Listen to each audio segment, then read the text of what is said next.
Bonjour à tous, merci de m'avoir invité pour faire une petite présentation. J'ai choisi ce titre pour rester en lien entre mon quotidien, les pathologies cardiovasculaires et surtout les facteurs de risque cardiovasculaire. Je vais vous décrire ce à quoi ça correspond et la pratique qui vous rassemble tous ici aujourd'hui.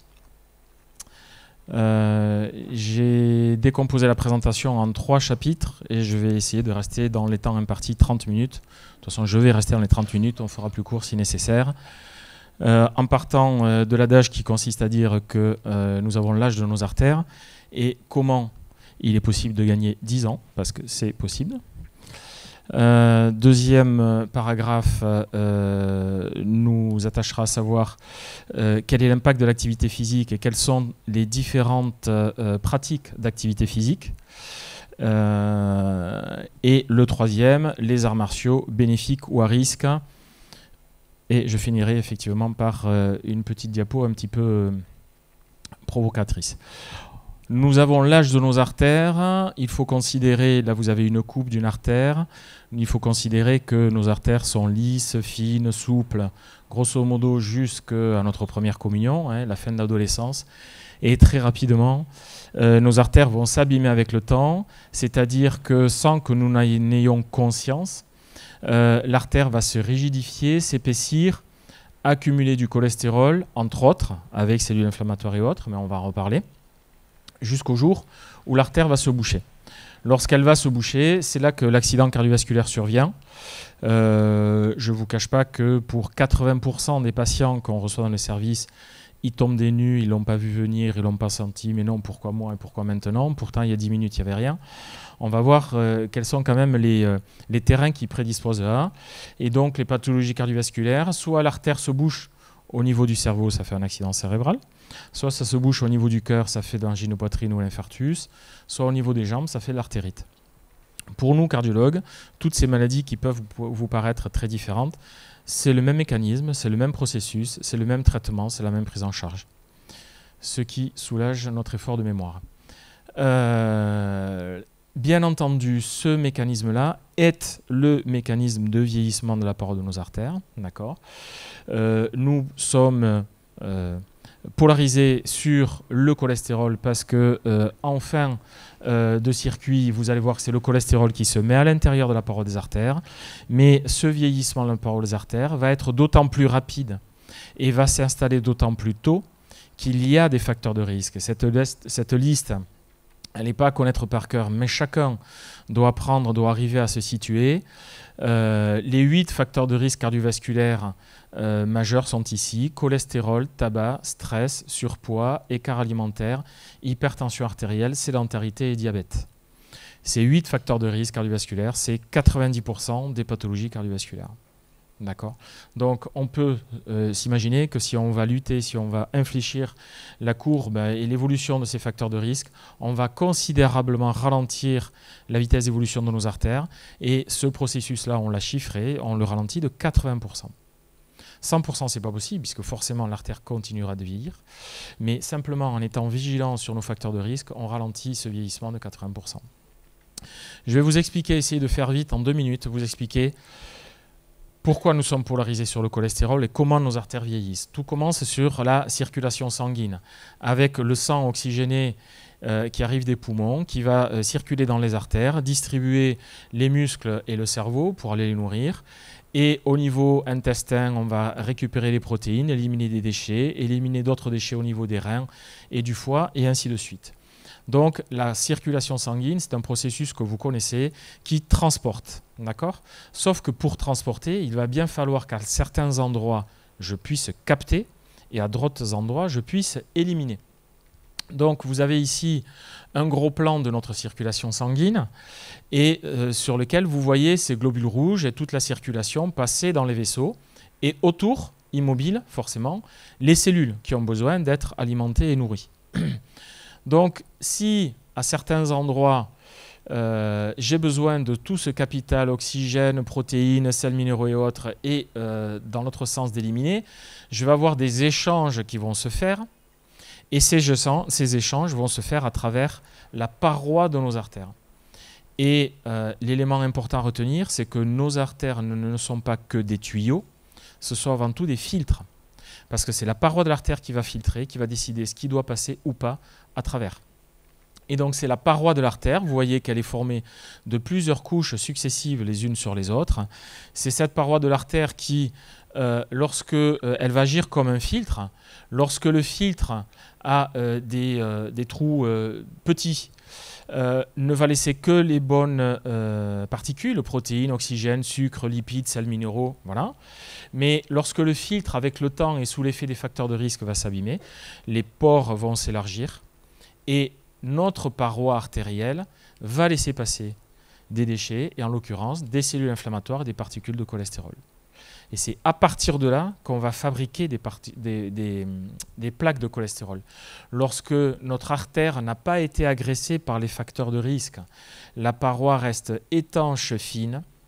Lorsqu'elle a été agressée par les facteurs de risque, je vais y revenir après, elle va laisser passer des particules de cholestérol. Vous voyez ici une cellule inflammatoire qui se faufile par le pertuis, les particules de cholestérol qui vont venir autour. Et avec le temps, je vais fabriquer cette fameuse plaque de cholestérol. Mes parois vont s'encrasser. Donc, au début, on part avec une paroi qui est perméable, qui ne filtre que ce qui est nécessaire. Au fil du temps, sous l'effet de nos facteurs de risque, des 8 facteurs de risque dont j'ai parlé, excusez-moi, je reviens en arrière, sous l'effet des 8 facteurs de risque dont j'ai parlé, ma paroi va devenir poreuse, elle va laisser passer des cellules inflammatoires, des particules de cholestérol, et au fil du temps, sans m'en apercevoir, je vais fabriquer des plaques de cholestérol. Maintenant, ce qu'il faut savoir, c'est qu'on a la capacité d'inverser la vapeur, on a la capacité de régénérer notre paroi de l'artère, de la rétablir. Il y a des médicaments qui marchent, mais l'hygiène de vie marche tout aussi bien en choisissant les aliments qui vont bien, en choisissant une activité physique qui convient, en gérant son stress. On a la capacité de restaurer la perméabilité physiologique de cette paroi d'artère et en corrigeant nos facteurs de risque, les uns après les autres, de ralentir l'évolution de cette plaque de cholestérol. Et c'est quelque chose qui marche, qui permet de le ralentir de 80%. Si on part de ces 8 facteurs de risque dont je vous ai parlé, on aboutit à 9 accidents cardiovasculaires sur 10. Les 10% qui manquent, c'est l'âge, puisque forcément nos artères vieillissent avec l'âge, d'accord, et faire un infarctus à 80 ans, ça n'a rien de choquant. Voilà. L'hérédité, si j'ai des antécédents dans la famille d'accidents cardiovasculaires, peut-être que j'ai hérité cette fragilité, je suis à risque de faire un problème. Et le fait d'être un homme, puisque ces dames commencent à abîmer la paroi de leurs artères 10 ans à 12 ans plus tard que nous, grâce à leur capital hormonal. Maintenant, on va parler de l'impact de l'activité physique sur tous ces facteurs de risque. Et si je corrige mon activité physique, on va en parler tout à l'heure, c'est-à-dire je suis actif et je lutte contre la sédentarité, je vais améliorer ma qualité de vie et mon espérance de vie parce que l'activité physique permet de corriger les erreurs diététiques. Quand on rentre d'une séance de sport, quand on ouvre le frigo, on ne choisit pas les mêmes aliments que quand on a passé 2 heures devant la télé. La télé nous formate le cerveau et l'activité physique va nous attirer vers des aliments plus sains. L'activité physique permet de gérer le stress. Même activité physique très minime permet de gérer l'image du corps, gérer l'anxiété, permet de gérer le surpoids. Quand on est actif, on est moins souvent tabagique et si on fume, on a de moins fortes quantités. 30 minutes de marche quotidienne permet de diminuer la tension artérielle de 1 point. On passe de 15 à 14, c'est-à-dire que 15, il faut un traitement, 14, il ne faut plus de traitement. Ça permet d'éviter ça. Avoir une activité physique régulière permet de retarder l'évolution d'un diabète, retarder le traitement. Et si on a déjà un traitement, ça permet de diminuer le nombre de comprimés. Et ça permet de faire baisser le mauvais cholestérol et d'augmenter le bon cholestérol. Sur ces 8 facteurs de risque, il y en a 4 que l'on peut retenir sur nos habitudes de vie qui sont directement impliqués dans la survenue de cancer, 70%, et les 30% qui restent sont expliqués par l'environnement et l'hérédité. Je vais raccourcir un petit peu. je serai bien sûr à votre disposition tout à l'heure. Oh, remarque, on va continuer. Pour les questions, pour préciser. Juste le bénéfice, je vais la garder, le bénéfice d'une activité physique par rapport au cancer. Avant le déclenchement d'un cancer, l'activité physique, il est prouvé que ça permet de diminuer de 20 à 30% les cancers du sein. Le ratio, c'est que 2 heures d'activité par semaine diminue de 10% la survenue de cancer de sein chez la dame et 20% de cancer du utérus. Chez l'homme, une activité physique, c'est moins 20, moins 25% de cancer de côlon et moins 10 à moins 30 de prostate. Et on estime qu'aux alentours de 20% de tous les cancers en France sont attribués à la sédentarité. Pendant que le patient bénéficie de soins pour ce cancer, l'activité physique est extrêmement importante. Ça permet de lutter contre la fatigue et il faut les inciter à pratiquer. Et Tai Chi et Qigong sont des activités qui peuvent être parfaitement adaptées. Ça a permis de maintenir son rôle dans la famille et au travail, de maintenir l'image du corps, lutter contre les effets secondaires du traitement, anxiété, dépression. Et après le traitement, le maintien d'une activité physique permet de diminuer les rechutes et l'efficacité est formelle pour les cancers du sein et côlon. Et c'est énorme parce qu'on a moins 50% de mortalité totale. Maintenant, je vous ai promis de gagner 10 ans en gérant vos facteurs de risque. Cette petite diapo pour synthétiser un petit peu ce que l'on veut dire, pour l'exprimer. Cette étude a cherché à savoir quelle était l'expérience de vie pour un homme âgé de 50 ans en fonction de son statut et de ses habitudes. Le fumeur actif, espérance de vie 26 ans, l'ancien fumeur 30, le non-fumeur 32. Donc, entre les deux, on a gagné 6 ans. On a la même chose pour la tension artérielle. Entre celui qui est hypertendu non traité et celui qui est soit normotendu, soit hypertendu équilibré, on gagne 5 ans d'espérance de vie. Pour le diabétique, soit le diabétique même traité, non traité, et le non diabétique, on gagne 3 ans et demi. Alors j'ai mis ça pour celui qui vit en couple ou le seul. C'est vrai qu'il y a 2 ans, d'accord. Vivre maritalement, c'est important. Les animaux de compagnie aident pour ça. Mais bien sûr, dans la vraie vie, permet de compenser, dans la vraie vie, les facteurs de risque sont souvent associés. Si on associe que l'on est ou pas tabac, hypertension artérielle, cholestérol, on a une différence de plus de 9 ans. Si on associe tabac, pression artérielle, cholestérol, poids et la profession, entre les plus diplômés et les moins diplômés, on a 15 ans. C'est le score qui avait été le plus expressif dans cette étude-là. 15 ans d'écart d'espérance de vie lorsqu'on a ces 6 facteurs de risque ou pas. Maintenant, si on veut essayer d'apprécier... zut, excusez-moi, comme j'ai coupé, du coup, j'avais fait 5 minutes et 3 minutes maintenant. Je suis à combien? 10 minutes? Qui c'est qui est chronomètre? Si on veut voir quel est le bénéfice optimal que l'on puisse espérer avec une activité physique ou sportive intense, on va regarder chez les athlètes quelle est l'espérance de vie que ces athlètes ont pu gagner avec une activité sportive de haut niveau, puisqu'il s'agissait de plus de 700 coureurs qui ont participé au Tour de France depuis les années 40 jusqu'à 2012. Il est bien entendu que ces coureurs de Tour de France ont été exposés à des produits dopants. Voilà. C'est la raison pour laquelle on a décomposé le résultat en 3 catégories, de 47 à 70, participation au Tour de France, de 1947 à 70, de 70 à 90 et après les années 90. Donc là, grosso modo, c'est les corticoïdes, ici c'est le PO, et puis après, ça a été les autres générations de produits dopants dont on ne connaît pas tous, et notamment Écart. Que l'on ne connaît pas tous, et notamment Écart. Alors, on va parler de mortalité. Et vous avez sur ce trait ici le taux de mortalité de référence de la population générale française en fonction de ces catégories d'âge.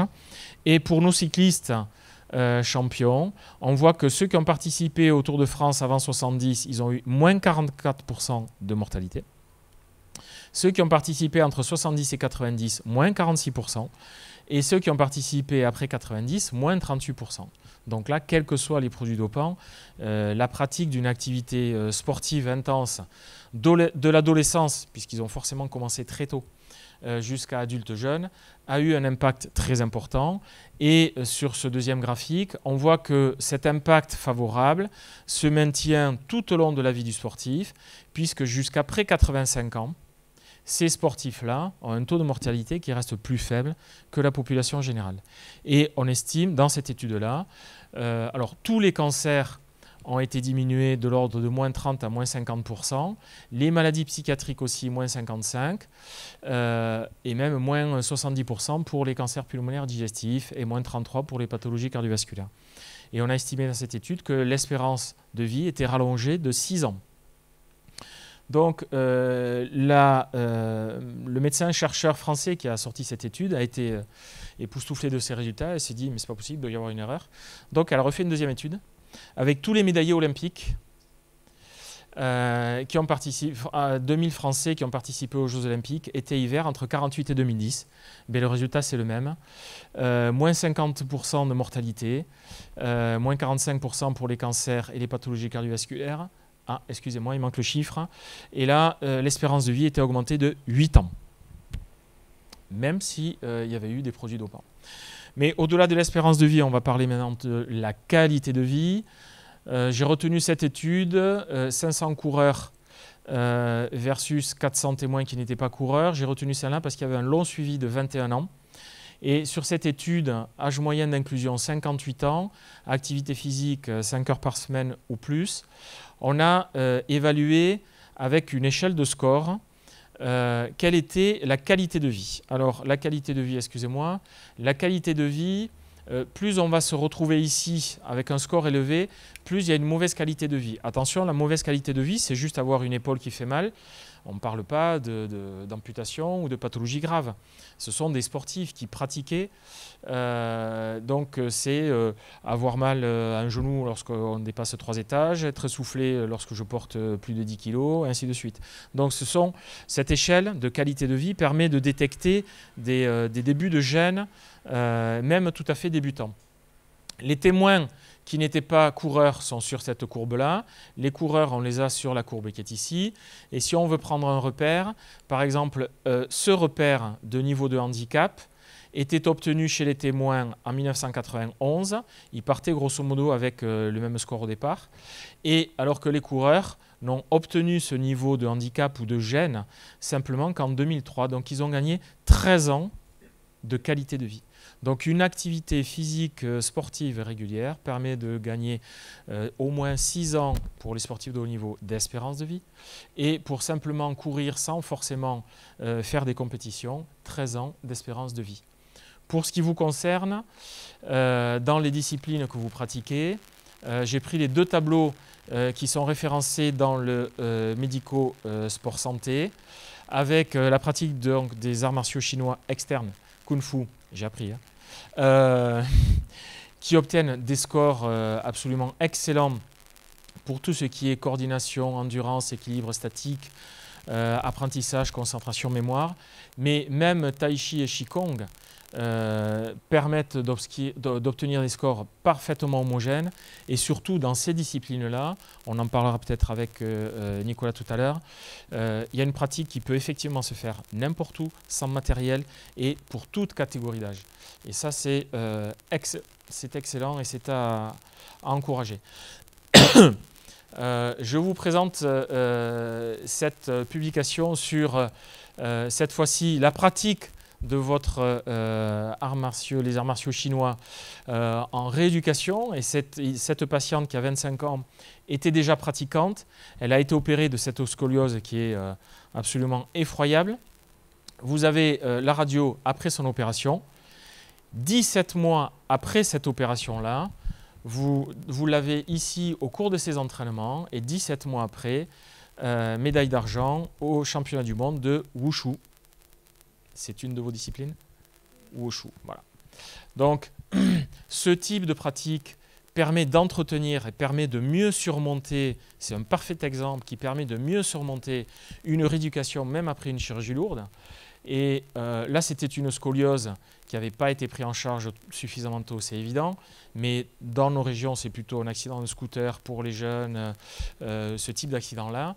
Ce type de pratique permet d'accélérer la récupération, c'est indiscutable.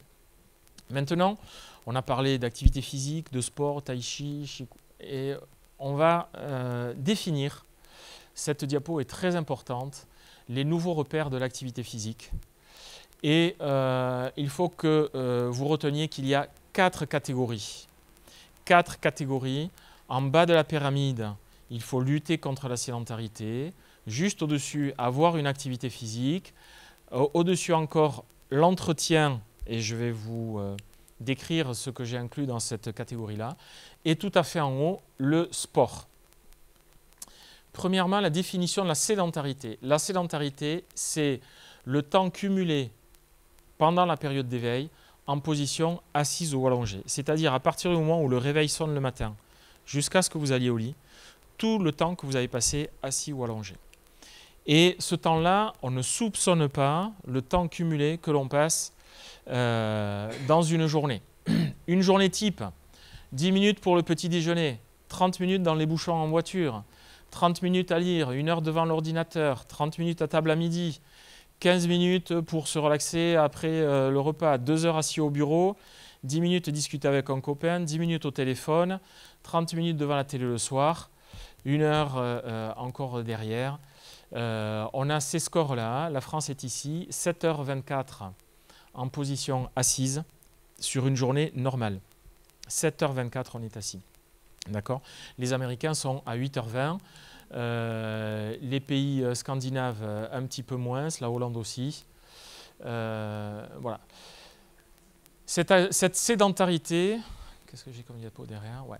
Cette sédentarité, elle a un impact qui est très délétère. On s'est rendu compte que l'activité sportive ne permettait pas de compenser la sédentarité.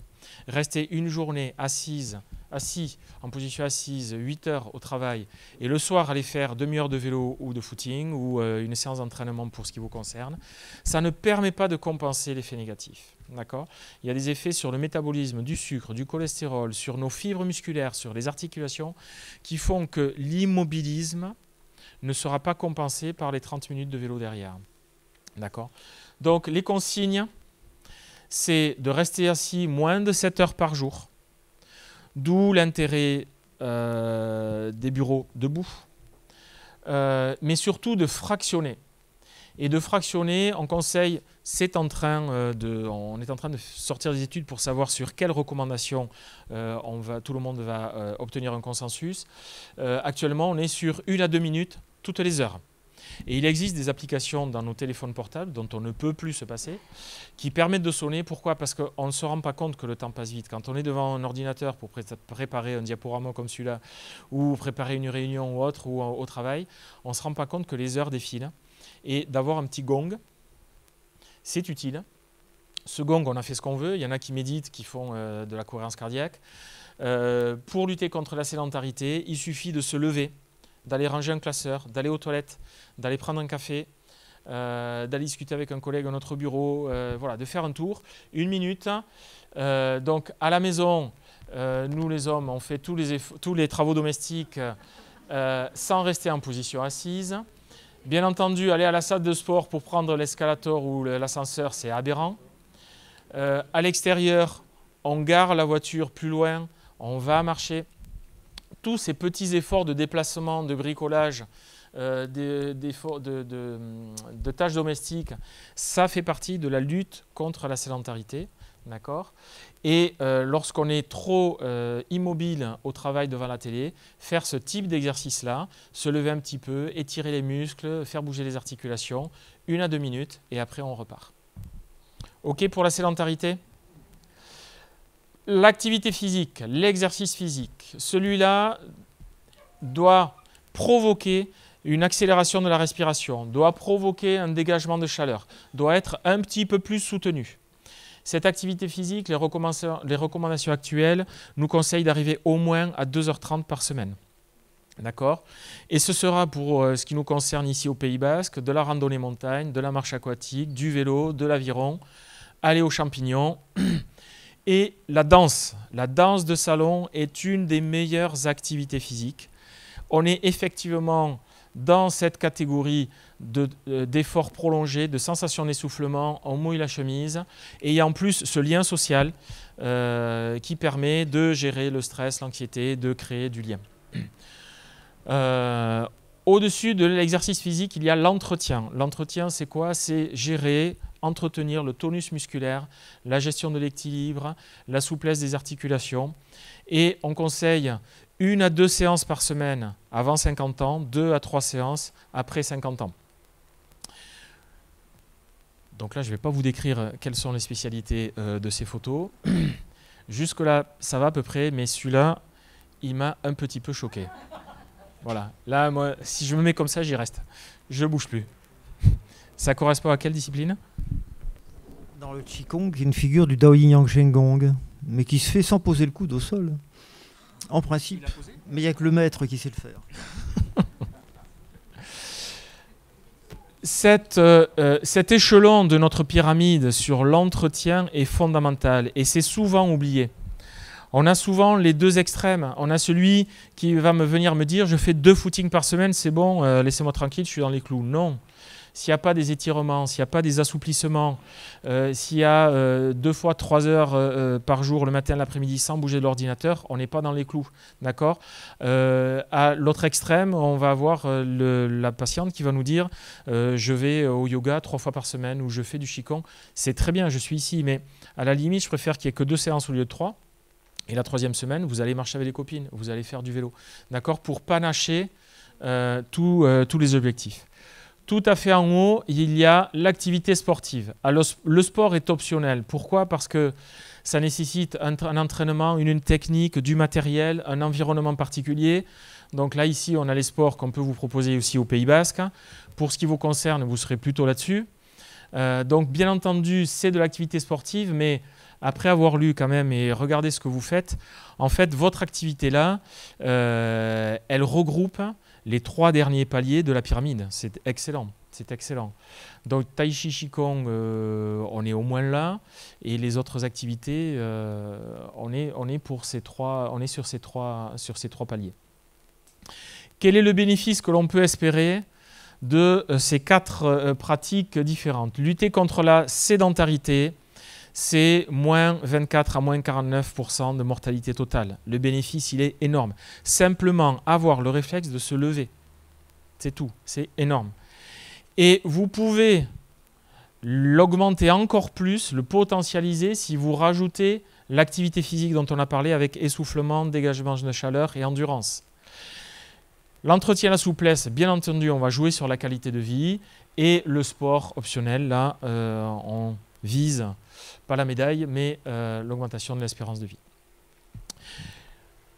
La pratique de l'activité physique a une courbe effet-dose qui est strictement superposable à celle que l'on peut espérer avec les médicaments. À savoir que chez quelqu'un de très sédentaire, à qui on va demander de prendre l'habitude d'aller marcher 1 heure par semaine, rien que pour ce petit effort, on va pouvoir espérer un bénéfice sur son capital santé qui est très important. Quelqu'un qui est déjà actif, qui fait déjà ses 2h30 et qui va rajouter 1 heure de plus, bien entendu que c'est très bien, le bénéfice est moins important, mais ça se rajoute en plus. Quelqu'un qui a déjà un entraînement régulier, il rajoute 1 heure d'en plus, il a un bénéfice qui est plus modeste, mais qui se surajoute. On estime qu'au-delà de 8 heures par semaine, en termes de bénéfices santé, il n'y a pas beaucoup de bénéfices à espérer, d'où l'intérêt de panacher les pratiques, d'alterner, de compléter avec l'endurance, l'entretien et le reste. La régularité est très importante et l'intensité de l'effort est très importante. Donc là, vous avez Gaston Lagaffe en plein effort et vous avez ici Rafael Nadal au tournoi de Melbourne. Il est bien entendu que ces sportifs de haut niveau qui sont nos idoles et que l'on voit bronzés, souriants, tout ce que l'on veut à la télé, leurs organismes sont poussés sur des pratiques extrêmes. Et nous, ici, on le voit avec les rugbyman qui ont des retraites difficiles, qui sont très fatigués et très usés, mais ça touche tous les sportifs de haut niveau. Donc la pratique de l'activité physique et du sport doit se faire dans des conditions de sécurité. Pour ce qui est du cœur et des problèmes cardiovasculaires, je vous montre ici la vidéo d'une échographie du cœur d'un homme de 46 ans en parfaite santé. Vous avez ici les 4 cavités, oreillettes, ventricules. Les clapets que vous voyez s'ouvrir et se fermer, c'est les fameuses valves. Et 70% du travail cardiaque se fournit ici au niveau du ventricule gauche, qui est le point principal de notre pompe cardiaque. Ce monsieur, je lui ai demandé de descendre 3 étages, de remonter 3 étages.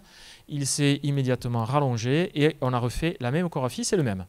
Voilà 3 étages. D'accord?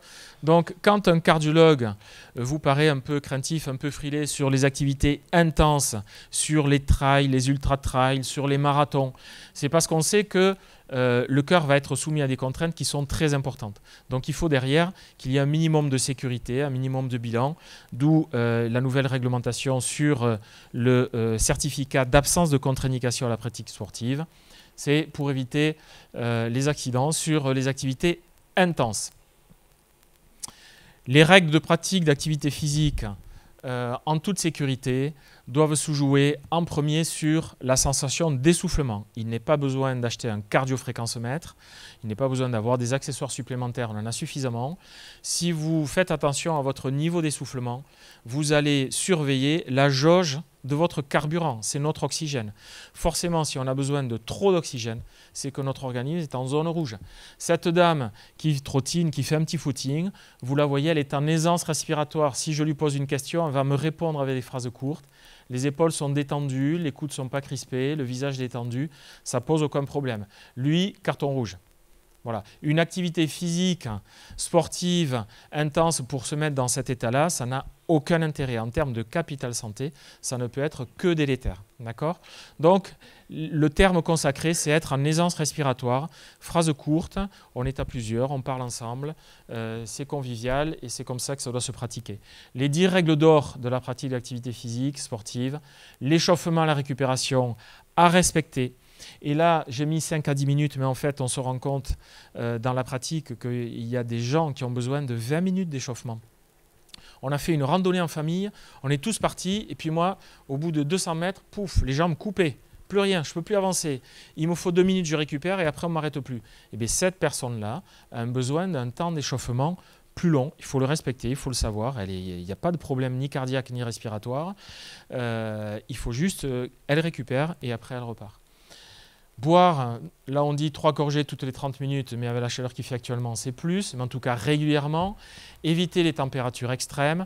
Bien entendu, pas de cigarettes 2 heures avant et 2 heures après une activité sportive. Et un rapport sexuel peut être considéré comme une activité sportive.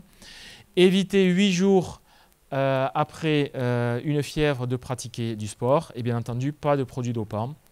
Et on signalera au médecin toute douleur, palpitation, malaise, gêne, et on fait un bilan médical lorsque ça fait une longue période que l'on n'a pas pratiqué. J'ai terminé mon topo, il me reste juste une diapo pour, si vous acceptez que je vous la présente, pour les moins émotifs et qui concernent les arts martiaux externes, à savoir entre autres le kung-fu et les pratiques et les disciplines où les coups sont portés. On y va ? Donc, arts martiaux à risque, bon, pour moi, le risque, il est déjà pris à ce niveau-là. Ah oui, j'avais ça d'abord.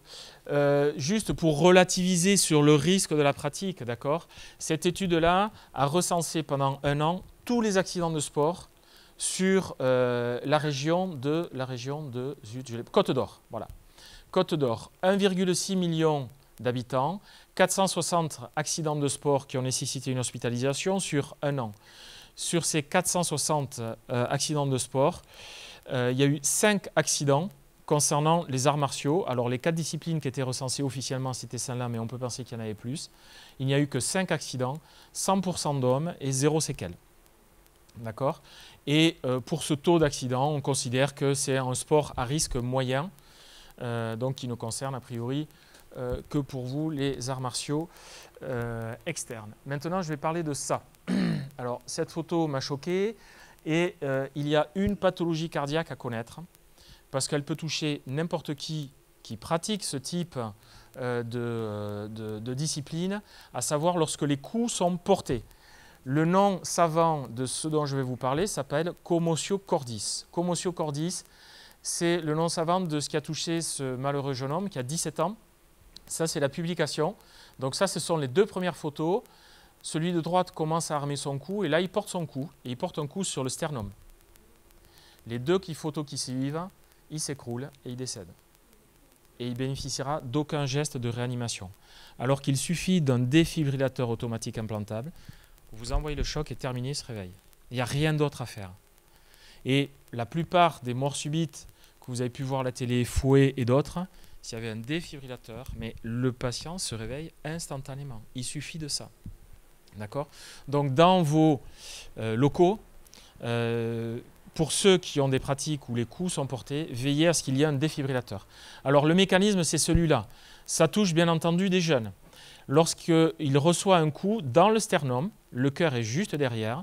Ça peut être le palais de hockey, ça peut être une balle de baseball, ça peut être un coup de poing, un coup de pied. Et ce coup, lorsqu'il est porté à cet endroit-là, la malchance veut qu'il soit porté sur une fenêtre qui dure 20 millisecondes. Par rapport au battement cardiaque, il suffit que le coup soit porté à cet endroit-là du battement cardiaque. Vous reconnaissez que ça, c'est la courbe d'un électrocardiogramme, vous savez. Hein, vous avez la courbe de l'électrocardiogramme et tout ceci correspond à un battement cardiaque. Si le coup tombe sur ces 20 millisecondes, c'est terminé. Là, vous avez, c'est un porc bien entendu, vous avez le porc qui est bien portant, qui a ses battements cardiaques ici, qui a sa tension artérielle qui monte et qui descend, qui est normale. L'impact, il est ici, terminé. Fibrillation ventriculaire et le tracé, il est plat. D'accord ? Donc, premièrement, on ne porte pas les coups.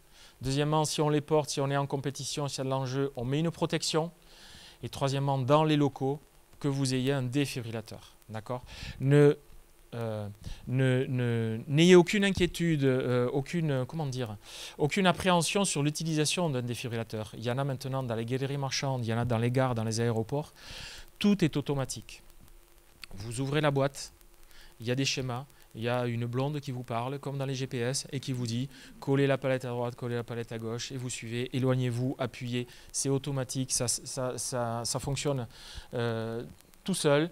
Il n'y a rien à faire. Donc, voilà, il faut avoir ce type de matériel. Je ne sais pas, nous, aux soins intensifs de cardio, on doit récupérer à peu près un patient tous les 2 mois qui a été ressuscité par quelqu'un qui n'est pas même médical. D'accord ? Grâce à ces défibrillateurs qui sont en libre service. Un vieillissement réussi, c'est quoi ? C'est un vieillissement qui maintient les fonctions cérébrales, la santé psychique, qui maintient les fonctions physiques et permet de prévenir ces maladies, qui permet d'être intégré dans une vie sociale. Et l'activité physique, sportive, la lutte contre la sédentarité agit sur tous ces paramètres. Donc, continuez la pratique que vous avez et transmettez-la et faites venir vos amis dans vos clubs. Je vous remercie.